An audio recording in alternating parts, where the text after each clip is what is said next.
Oh, there you are. Hello. Well, we meet again. You're welcome. No, thank you. Hey, Charlie Greer podcast. And today I'm going to talk about um, my favorite comedian and my favorite podcaster, Artie Lange. Love Artie. The great Artie Lange, I should say. And let's just jump right into it. Yeah. I discovered Artie in the 90s, maybe 96, somewhere on there. So I'd heard that like Mad TV was coming on TV, and I was always a Saturday Night Live fan. I saw the original Saturday Night Live. My parents were cool like that, and so I remember watching that first Mad TV. They were promoting it, starting Friday, whenever it was. I didn't know who Artie Lange was or anybody on Mad TV, and I liked it. I thought it was cool, and I technically didn't really get. I mean, I saw Artie, but it wasn't like, hey. What really got me into Artie was he did a skit on Mad TV. I forgot what it's called, but it's like a little league bookie. YouTube Artie Lange little league bookie. You'll laugh for 2 hours, man. I mean, it's so funny, and he nails it. The suspension of disbelief. I mean, it's right on. Then I would see him in like various movies or whatever. But I'm at the same time I was watching Howard Stern. Howard Stern had like the like an show. I love Howard. I mean, thank you, Howard Stern, for providing me like so many hours of like entertainment. Um, the king of all media, Howard Stern. So yeah, just like in Mad TV, being like a Howard Stern devotee. I think we all were at one point. Then Artie joins the Howard Stern crew. Yes. And in my humble opinion, those Artie years, especially those first 5 or whatever, was the best radio in history. And then they went to satellite TV, whatever, and that was the best too. In fact, I don't think Artie gets enough credit for what he did on the Howard Stern show. And that's a tough gig, man. And I've watched it. So he's talked about like, dude, I'm a comedian. I got to get up at be there at 6 a.m. Yeah, you try that and be on. Like, hey, this is love. And what I love about Artie, he's not one of those morning zoo going, you coming at you. No. And honest, humble. So yeah, Artie Lange, Howard Stern. And to this day, I steal it off YouTube. Like I watch Howard, mostly the Artie years. And there's some of those bits that are just, I mean, they're natural, how they kind of develop. And then, I mean, you can't breathe. You're having a heart attack. So funny. And the genius of Howard was knowing not to like hang on that bit and kind of navigate. He was the head pirate of the ship. And those two, I mean, they were so different, but it was like peanut butter and jelly, like, hey, it's great. And I also want to thank Artie for all the, I'm sorry, Artie, I steal your shit. I mean, I'm an Uber fan. So yeah, Howard Stern. And then he left Howard, I don't remember, 2009, 2010. And it was kind of a thing that happened, and,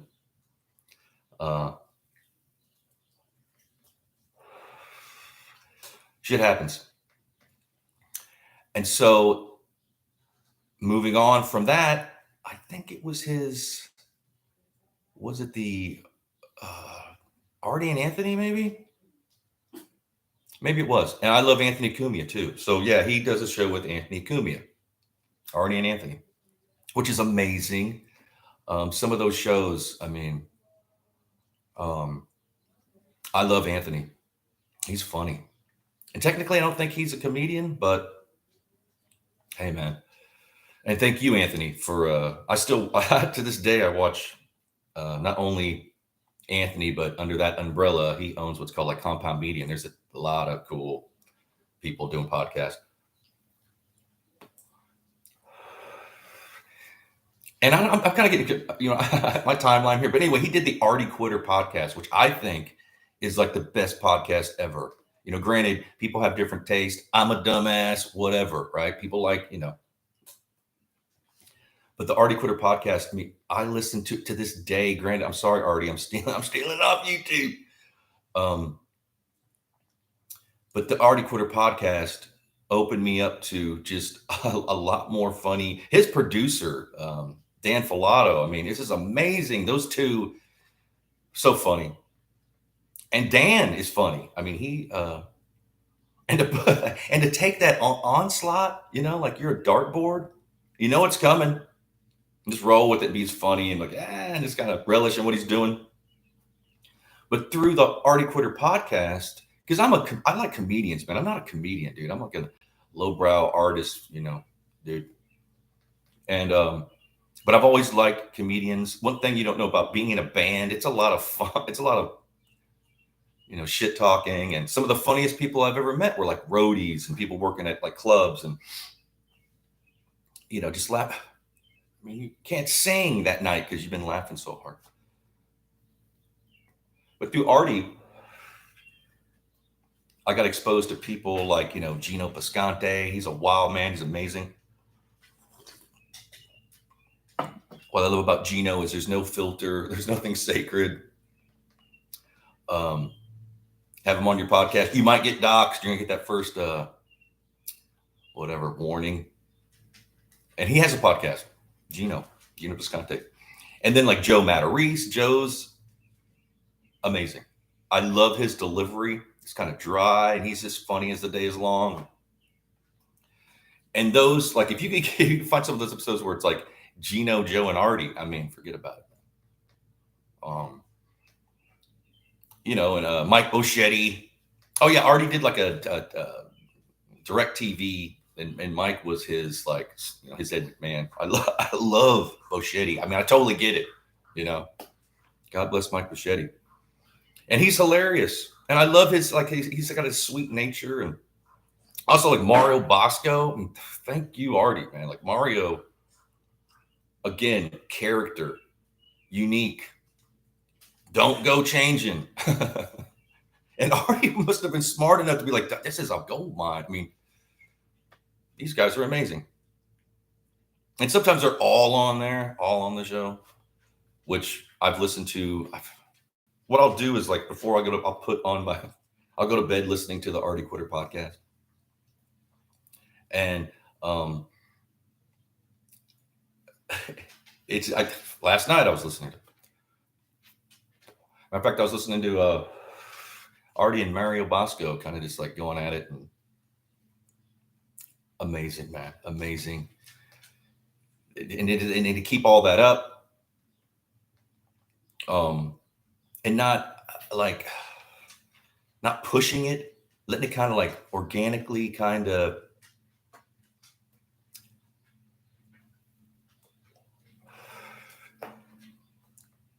and yeah, so Artie's like my favorite comedian, and a close second is Dave Attell, and Dave is on Artie's podcast, or was on Artie's podcast, and Dave is just a comedian's comedian, man. I mean, he's Elvis. He's yeah. Thank you, Dave Attell. But yeah, Artie, we all have problems, man. We all have, situations like tragedy in our lives, and I've lived, and Artie was kind of helped me out with my own tragedies. Like, he was like in his late teens and his father died. So did mine when I was in my late teens. Hey, what do you know? It was brutal. To this day, I'm affected by it. And I don't talk about it much. I was 17, my dad died. And I basically moved away after 2 weeks after he died. I moved to another, I was on, hey, go. Yep. And kind of like a week later, after I moved, 2 weeks, a week later, I'm arrested in school. Hey, welcome to the town of, not trying, by that time I was like an emotional cripple. Your father just died. He was my best friend. Everybody loved Pops. And I internalized, like I wouldn't talk. Like I'm not no. Matter of fact, this is the first time I'm mentioning. I mean, I've talked to close few people, family and friends, but I just move on with my life. But what helped me deal with my own tragedy was Artie being honest and humble and talking about his tragedy, and what he had to go through. And it's like, damn, man, I related to that. And I think that's why I like him so much, is that seems like I know people like him. I have friends that are like, uh, and you gotta sometimes, a lot of creative people, a lot of funny people, they have tragedy, misery, you know, and it's a thing. Again, I'm affected every day. I think about certain things that, like, you just kind of, okay, well, it doesn't get any easier, but you learn how to deal with it better. That's the key. Don't try to, like, because you got to work that shit out. Yeah. And it made me who and unfortunately, you can't really, honestly, like, we're born into this world. We have no control over our name, who we are, what we're just kind of like, boink, you're there. So you got to roll with it. And Artie's honestly one of the only people that has, just bared it all and made it funny. It's like, and that's kind of what I did. If it came up, I would be like, yeah, hey, what are you going to do?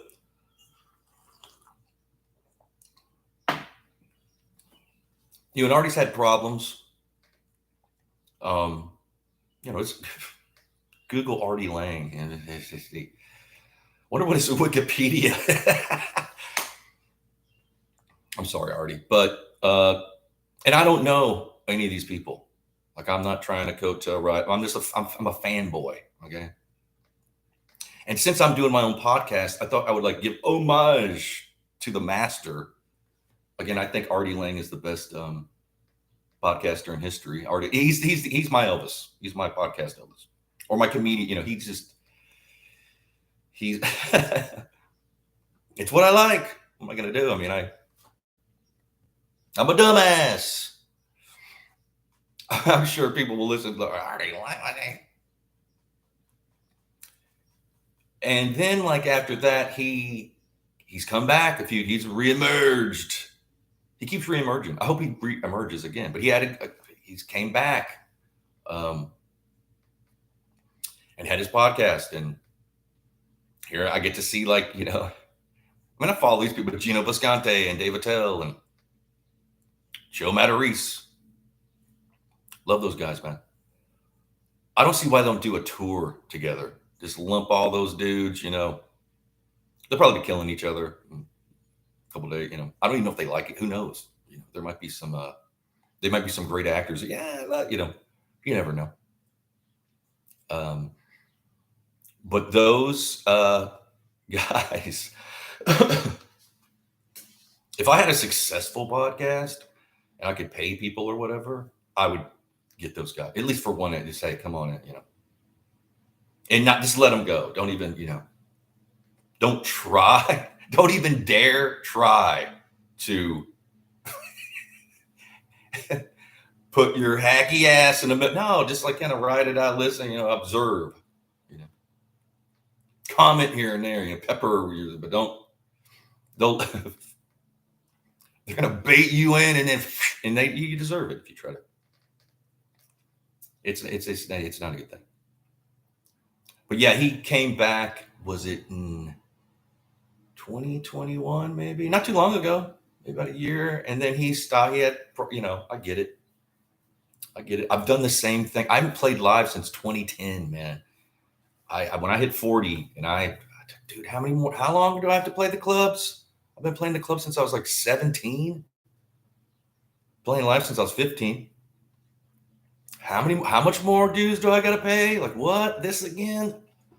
And it was a good gig, but I just, I had my own problems, man. I got anxiety and panic and depression, I got to, concentrate on just like, being positive and healthy and every day. It's kind of like tying your shoes. It isn't like one you just do, I'm done, here I go. No, you get up and every day you got to tie your shoes. And I relate to Artie. Again, my dad died when I was my teens. I was 17. I don't know how he was, and he's older than me. I think he's we're about around the same age, but I'm 51. Look at my haggard ass, man.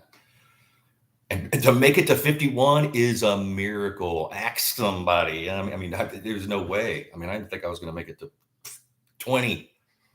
I swear, I didn't. There are miracles because here I am. It's the same thing with Artie. It's a miracle that he's. And I want to see him back. That's another thing. I want Artie back. I want to see him doing well.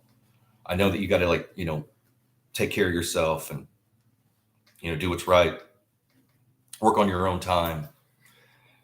Being an artist, and under that umbrella, I definitely consider comedians, artist. Under that, there's comedians, music, whatever, plumbers, who knows, a lot of artistic stuff. And comedians are definitely artists.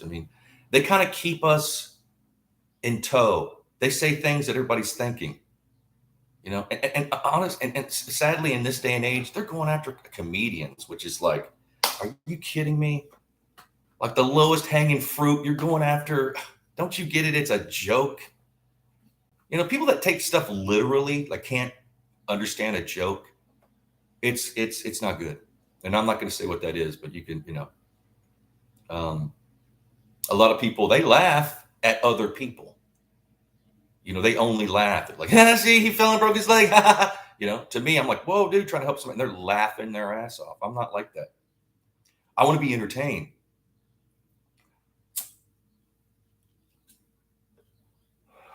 And I'm sorry I'm smoking. I quit for 11 years, man. 11 years I quit smoking. And then sobering up, you got it. Well, I need something.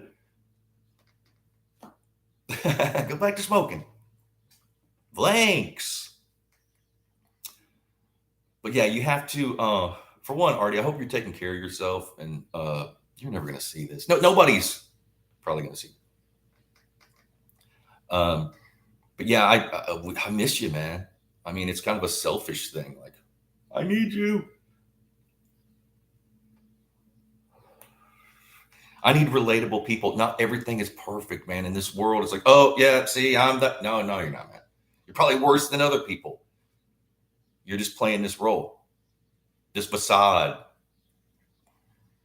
And that's what I love about comedians, especially Artie Lange. Again, Artie's my favorite. Second is Dave Attell. Amazing. I'll probably do an episode. Matter of fact, I might do an episode on all these dudes. Just like, hey.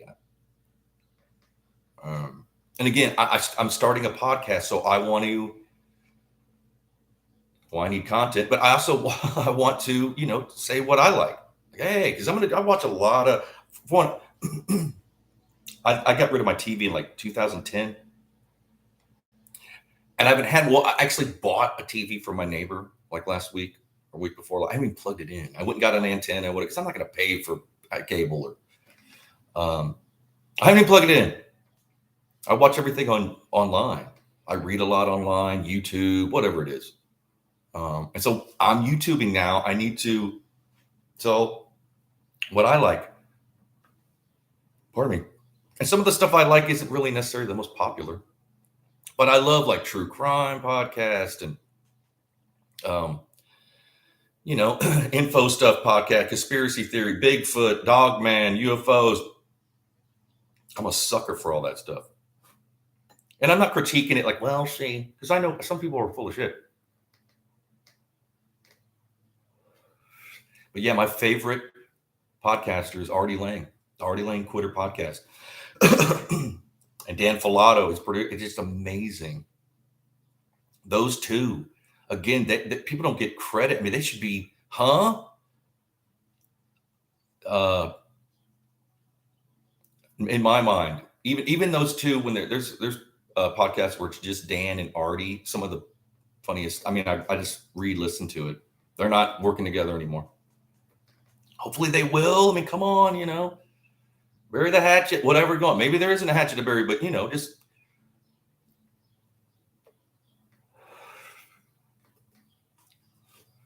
And I know, from having a bad reputation myself, it's people don't want to, especially like corporate money when you're sitting like in a room with like they think that I'm not gonna. Matter of fact, I've been turned away at the lobby of certain. They had now just right over. They know, and that's another reason why because I got to be me. I can't be, and I get it, but that's kind of why I like Artie. He's kind of got that thing going on, and just being yourself and being humble. And when I started thinking like, okay, I'm doing a podcast, like, what do I want to do? I want to do it all. I was like, you know what? I got to work with what I have. I ain't much. Look at me in this shithole I live in. So I just got to do what I got to do. Hey, here I am. And it ain't pretty, but it's what I want to do. Again, no, dude, I'm not getting any views. I'm not getting any. It's tough. So technically, I failed right out of the gate. Tripped. People just mowing by me, But you know what? Just about anything I've ever done, that's what happened. Like at first, it might be the first year, like I'm the worst shit ever, Basically being made fun of. And then here we go, because I'm delusional. I'm dumb like that. I'm just gonna keep doing it. And what else do I have to do, man? It's the road to the infinite is an arduous task. Therefore, we need, I need a lot of laughter, man. Again, Artie's given me, I can't tell you. And him and Howard, again, it's like him and Howard, he and everybody on his podcast, him and Anthony Cumia. It's thank you guys. Because there's nowhere else to go. There's nobody else. I mean, what's going on with people? Some of these comedians, like, I'm funny, right? See, I'm a comedian. No, you're not, man. You're like a passive aggressive bully or something. I'm funny, right? See? No. I mean, maybe to other people. I mean, again, it's the flavor you into. But I'm praying for Artie. I would love to see Artie and Dan get back, even if it's those two. Even if they're Zooming, like they're not even in the same state. They're using like Zoom or whatever it is. I'd pay. I mean.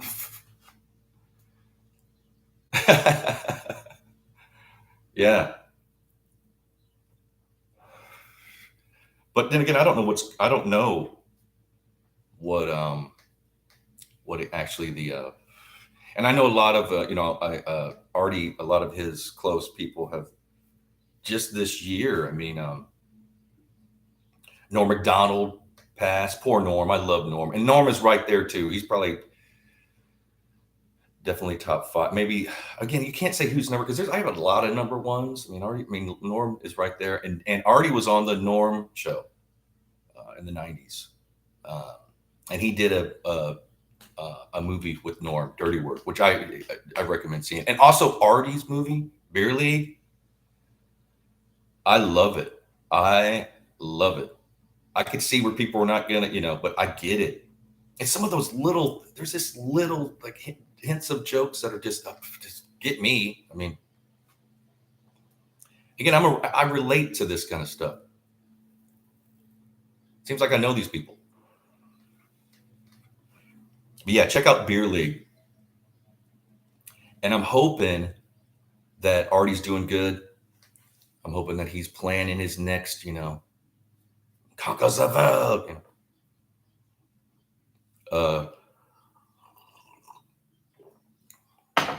We need Artie Lange. And say if Artie under that umbrella, we need everybody else. We need the Gino Viscontes and the Joe Matarices, and I consider Dave Attell, like, he's just, again, to me, he and Artie. I mean, I like Artie the best, but Attell is right there. So is Norm. Kevin Nealon is amazing. There's so many. And again, I'm not a comedian, man. I'm not trying to say that I am. I mean, I'm not funny. I mean, I'm stupid, but I'm not. I could do it, man. It's tough. Have you ever tried just to? I mean, I've done gigs like in a band and did some acting or whatever, but just people think it's easy. Like, oh yeah, see, I'm gonna be a comedian. What else? No, man. These crowds know it. It's like they know. It's like they have telepathy or something. They just eat you alive. Or not only that, it's the brutal silence. So I'm not saying, no, I'm not a comedian. I've never even tried. I've been on the microphone a lot. I used to be on the mic salesman in Hollywood, like a barker, like a carnival barker. Hey, come on in. Everything's $5. Tough. And I'd do it like 5 hours straight with only 10 seconds to breathe, and I've got I'm on camera, and then people are, hey, your average transaction is going down, the AT, and it's brutal. There's times like, look, okay, we're going to turn the music down.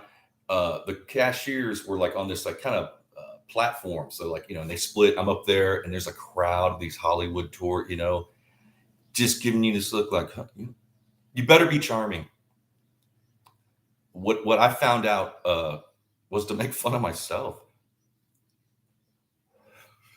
Don't try. They're going to get you. So I take it off to comedians. I think it's one of the toughest things to do. It ain't easy. I mean, the hard part is probably making it look easy. And there's all these people like, yeah, I'm going to fall back on comedy. Good luck, man. That's tough. Better start with like coffee shops or open mics or something. And I used to do.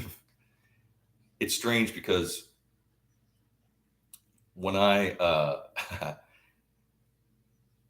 when I managed the Abbott's Habit in Hollywood, and we talked the owners in like, hey, we should do like one night like open mic just to get some people. Like, well, we're going to start opening in because we weren't open at night. Let's just try it out. So it was like we did it. I think it was a Wednesday, and it was only for a couple hours. And the manager, the owner place, like gave me money, and I went and bought this like really shitty little PA and a microphone system, and we all hooked, and we moved the tables. There wasn't even a stage; just like move the tables out of the way. And maybe a week or two, these comedians came in, and they're like, "Hey, we hear that can we?" Yeah. So they did, and it was great. Matter of fact, the baristas made like the most tips they'd ever made in that little short period of time. So like, let's do it again. And so the next week, we're just like, do you guys want to host? Can we just let you? Because I don't want to deal with, and then like, they only did it for maybe a week or two. And friggin', what's his name? Craig Kilborn came in and came to me. He's like, hey, I hear, these comedians, whatever. I need a place to like test material where my management, nobody will know. I was like, well, thanks. No, he's like, no, I don't mean it that way, but and he did. And it kind of popped off, but right around that time, they were changing things. And I get it. There was only two owners, and they had one in Venice and one on Sunset, and they just couldn't driving that. And that happened to me when I was booking both. I was curating both the art shows at both places. I did the same thing. Like, I can't do it, man. I need a life. I got dogs to walk. I can't. And that's how they closed there's like, we've already made our millions, so we don't want to. But yeah, Artie, I hope that you're doing good. I hope that, again, I hope you're planning something amazing.